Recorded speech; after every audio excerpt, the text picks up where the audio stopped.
Anyway, thank you for inviting me to speak today. And a lot of things that I'm going to talk about, you actually already been, said earlier about the holistic approach to wellness, to aging.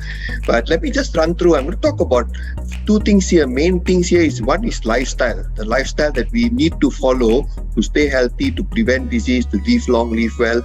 And number two, the technology that is coming along in the 21st century that are going to help us even make this better, easier, some of the new things that are happening.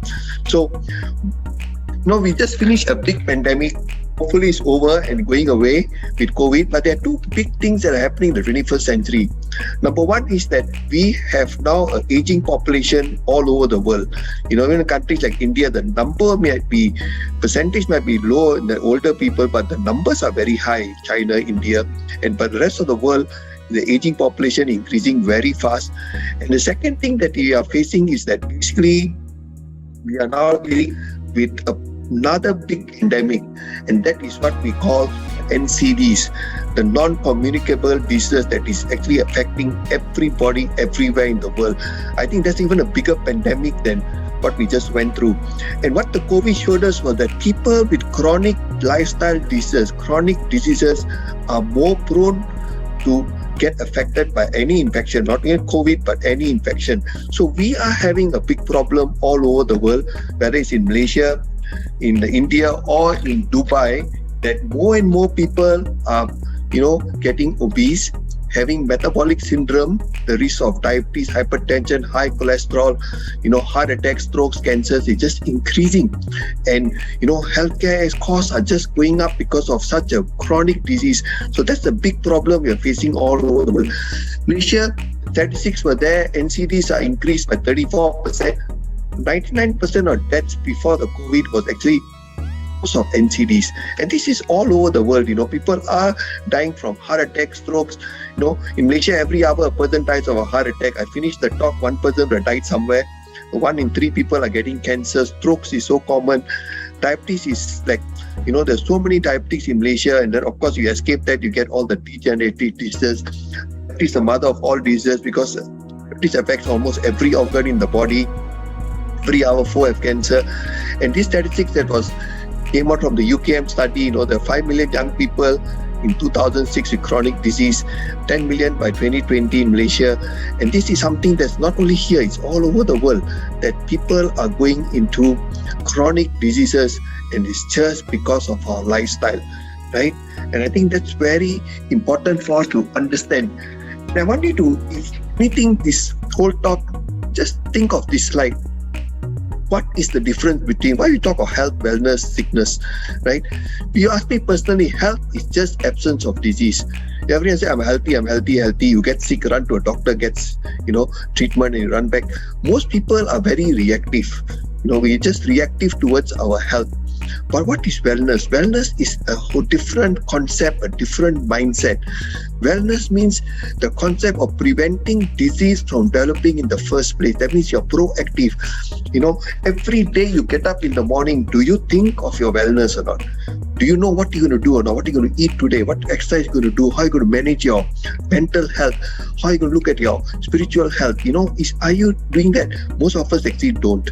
We are so busy doing, be just busy, going to home, work to home, that we sometimes, or most of the times, we neglect our health until something happens.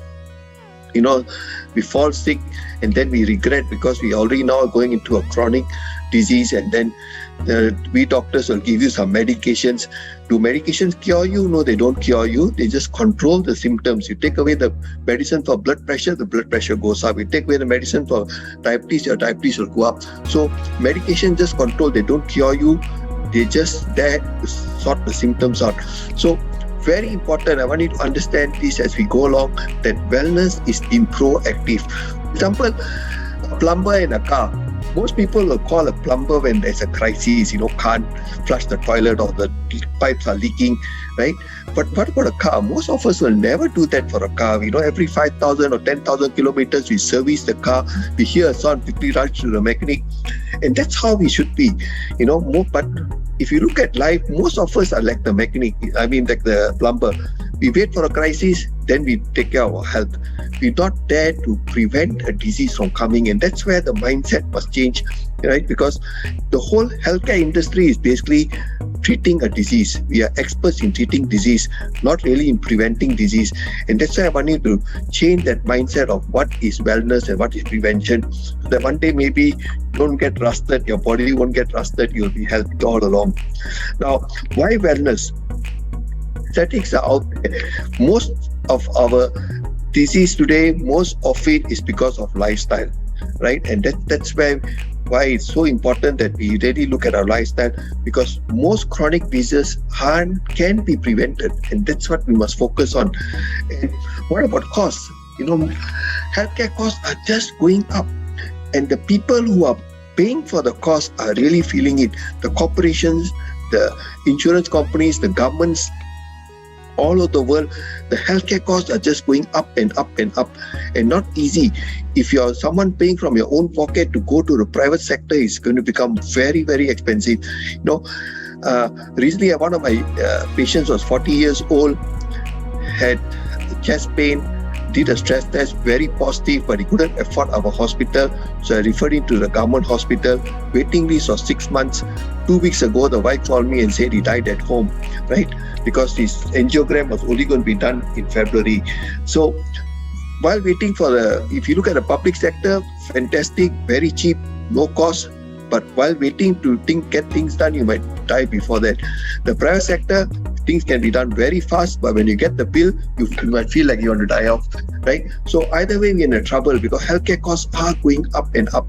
And I think apart from just the direct cost, it's also indirect cost. People are not healthy, affects their working life. That's right. Malaysian companies, they spend, and the cost is going up and up. This 40 billion was many years ago. Right now, I heard the cost has even gone higher and higher. So the cost of healthcare is getting very, very expensive. For example, my hospital, Pantai, one of the premium hospitals, if you are in ICU, we tell the patient that it will cost you 20,000 a day if you are on ventilator, right? And that's very expensive, actually. Whether you got even an insurance, that also will not last long at the way healthcare cost is going. Cost of treating cancers today with their chemo, radiotherapy, immunotherapy can go up to thousands of dollars a month. So healthcare cost is getting very, very expensive, right? So what is important? Important is that we must prevent disease. That's the focus we should look at. And I think that's very important. Whether it's the health of a company's workers, employees, or your personal health, research shows that a healthier workforce, you get better productivity, and better still, you are healthy. You don't increase your healthcare costs. No, in America, they've got all these corporate wellness programs that are coming up, where they look at, and why I brought this up is because this is what a corporate wellness program looks at. And this is exactly what you need to do, not only for a corporation or person in a corporate, but for your personal health. The first thing you need to do is you must have basic education, right? Because I think many of us have got poor knowledge of preventing disease, right? Just simple thing that, for example, I tell people that sugar is poison. Refined carbohydrates are poison, but most of us eat refined carbohydrates, right? And I'll talk to you later about the blue zones. So first, you must get educated. Secondly, you must have personal health management. Like I said earlier, are you proactively doing things every day to look at your health? When you get up in the morning, what are you thinking of? What am I going to do today to look after my health? What am I going to eat? What exercise going to do? How I'm going to manage my stress? How I'm going to look after my faith? How I'm going to look at my mental, emotional state? All this is something you must look at every day. It's not wait for a crisis before you think of it. And if you already have a problem, then you look at targeted intervention, whether it's going to be something physical or whether it's going to be something medical, whatever, but it's going to be targeted intervention. But the most important is that you must have a behavior change, right? Most people make January New Year's resolutions, are going to exercise, going to eat more vegetables, right? But after a few weeks, it all just fades out because you just get too busy. The concept is you must change your behavior, and that's interesting but I won't have time to go into that, but the ultimate goal is the behavior must change. Now, people ask me to do, everybody is around me has got this problem. What do I do? But you look at the blue zones, the 5 areas in the world. We don't have to do great research here. There are 5 areas in the world that already show us that if they would do what they do, you will live long, live well. Right? Okinawa, the Sardinians, the Koya, Ikaria, the Seventh-day Adventists, we're not talking of thousands of people, we're actually talking of billions of people. We have shown the way that if you do what they do, right, you will have a healthier lifestyle, be disease-free, live into your 90s and 100s, and beyond, and be away from all the chronic diseases that we talk of. Now, that study was published in the National Geographic called The Secrets of Living Longer, right, in 2005. If you look at what they do, there's no rocket science, right? And from then, partner, if you go into the blue zones, look at the YouTube, it's very interesting what they talk about, what they do. Basically, this is what the 8 things that the blue zone people do. One is they have moderate, regular physical activity every day, right? Every day they do some physical activity, right? And the word is regular. And not serious, you don't have to run marathons, it's just moderate, regular physical activity. Number 2, they have a purpose. They know why they get up in the morning. They are very excited about their life, right? They are excited about doing things, not bored with life and sitting in front of the television and doing nothing, right? So they have purpose. Number 3, they know how to manage their stress. Most of us are just so caught up in busy today with all the things that we don't know how to manage our stress. Number 4, they have a moderate calorie intake. And these studies have been shown over the low-calorie diet, right? And for me, it's very simple. You eat 30% less, you live 30% longer. Simple, no logic. You don't overeat. But today, I think that's one of our biggest problem. We have most people today have a problem what I call food addiction. We just love to eat. We eat our breakfast, we're already thinking of our tea break. We have our tea break, we're thinking of lunch. And from lunch, we're already thinking of our next, what's for dinner. And you're focused a lot on food. And that's sad, because we actually supposed to eat less. That's why if you look at all religions, they talk of fasting. Then people come to me and say, I do intermittent fasting, but I can't lose weight. Yeah, because you fast for 16 hours and the 8 hours you eat like there's no tomorrow, right? So that doesn't make sense. Is eating less, that's the concept, and eating lower calories. That means you don't eat high calories, and most of them are plant-based diet. They're not vegetarians. The Okinawans have some pork, fish. The people in Sardinia, Ikaria and all that have a very high fish diet, chicken. Right? Only the Adventists are vegetarians, but they are mostly plant-based. They eat a lot of fresh fruits, vegetables, nuts, seeds, legumes, complex carbs, and some protein. So they're very plant-based. And it's a matter of eating less calories. Main thing you must be careful is no refined carbs, no saturated fats. This is what we must understand. But today, a lot of us eat a lot of processed foods that are, in cans and in tins and all that. You go back to nature. You must understand this. Anything from nature is healthy, is good, nothing to worry. Go back to nature. That's why it's very important that when you get up in the morning, see, the reason we eat is to feed our make our cells healthy, to give the right nutrients to our cells. So the cells are healthy, the tissues are healthy, the organs are healthy, you are healthy.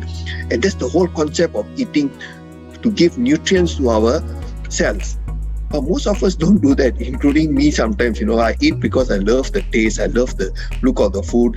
So most of us eat for our tongue actually. Right? So again, very important. Nutrition is so important. Having a purpose, reducing your stress, having regular physical activity. And then comes the mind and spiritual part. The people in these blue zones, they are into religion, they are believe in God, they're into spirituality, they're very close to their family, husband, wife, children, and they got a lot of good friends, engagement in social life.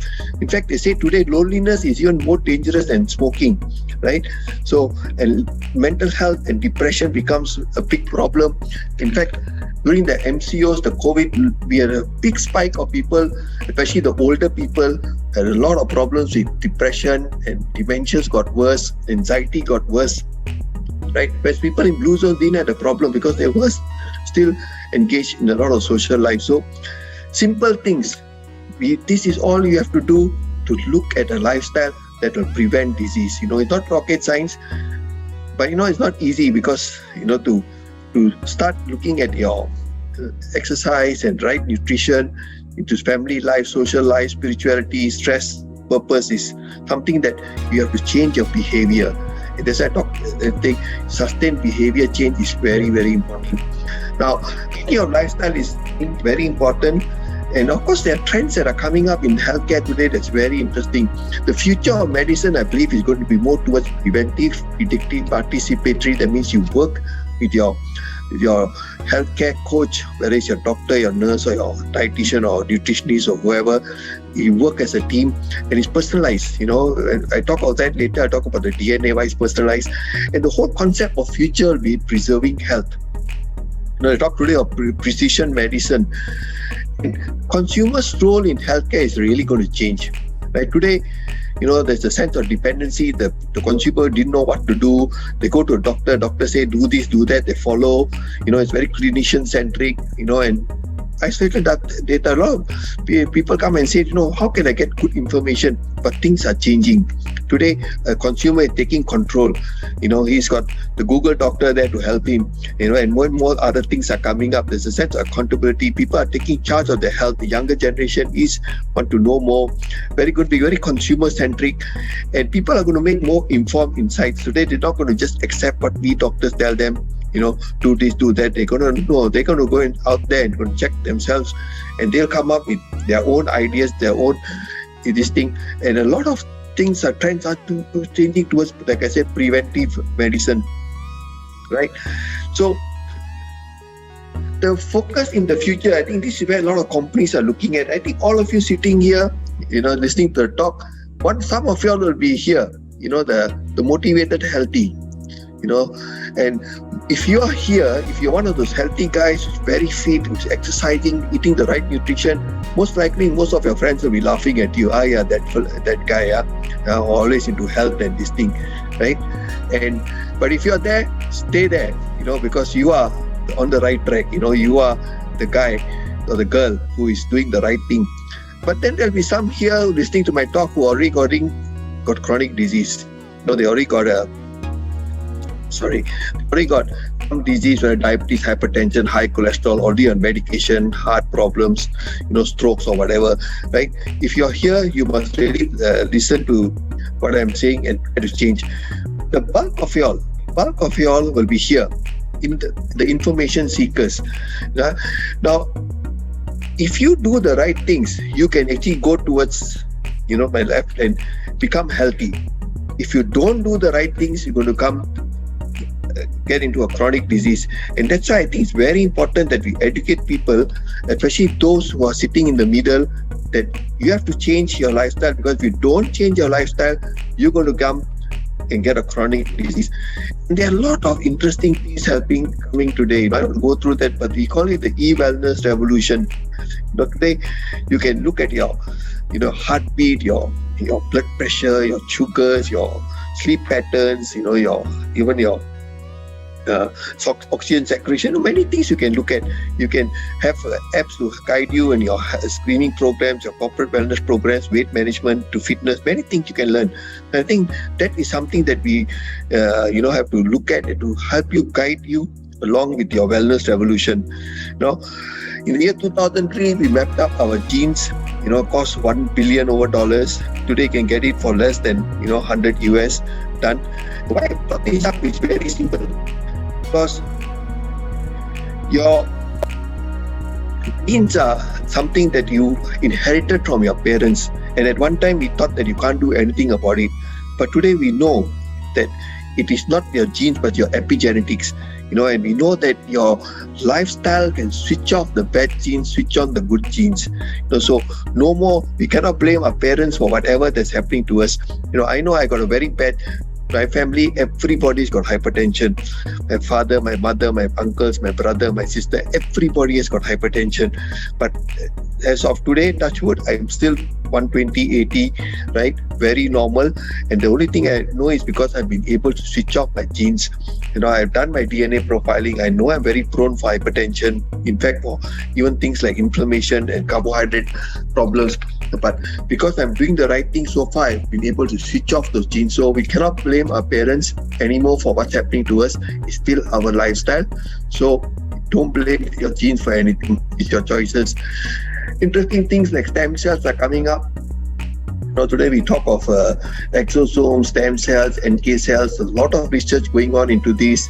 There are many more other interesting things that are coming up in the so-called preventive medicine and treatments.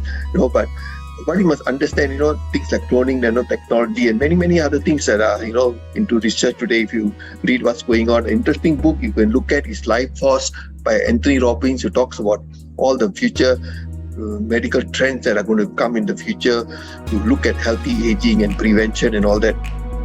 But what I want to tell you is that all the great things might be coming up out there. Your DNA you can't change, but it's your foundation, is your lifestyle. If you take care of your lifestyle, you will be able to prevent a lot of chronic diseases, and that is where the focus will still be.